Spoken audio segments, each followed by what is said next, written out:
Я б не видел те лица, что рядом могут веселиться. Повториться может только если будет жар птицы.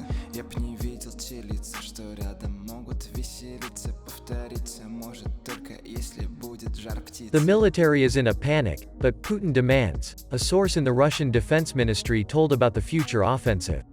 The Russian army is preparing for a large-scale offensive in Ukraine. Dictator Vladimir Putin demands this, although the military command is categorically against it. Such data was shared by the Russian publication, Important Stories, referring to several sources close to the Ministry of Defense of the Russian Federation.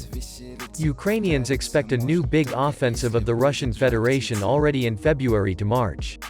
Sources have confirmed that it is being prepared. This is Putin's order, although the military is extremely dissatisfied with it. Plans to go to Kiev again are indeed being drawn, but only because the country's leadership demands it.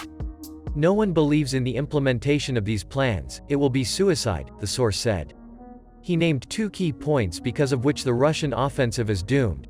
This is a shortage of high-quality military equipment and ammunition, as well as the inadequacy of the Kremlin, its inability to realistically assess the capabilities of its army and its position at the front. The source indicated that Russian officers are in a panic because of Putin's order. According to him, the grouping that was assembled as a result of the first wave of mobilization, the commanders of the Russian army need as a reserve, to replenish losses and strengthen individual sections of the front. During the offensive, it will be burned, which will probably lead to the complete defeat of the Russian army and defeat in the war.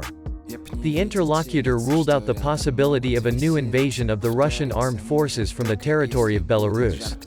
According to him, the Russians are spreading such rumors intentionally in order to delay part of the Ukrainian troops in this direction.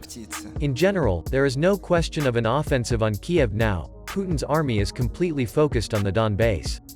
Note that the same information was previously shared by Russian political scientist Valery Solovey. The military is not only not thrilled, they are terrified. They proposed the concept of strategic defense, to hold Donbass and Crimea in order to reach peace agreements on this basis. No, Putin is not satisfied with this, he said.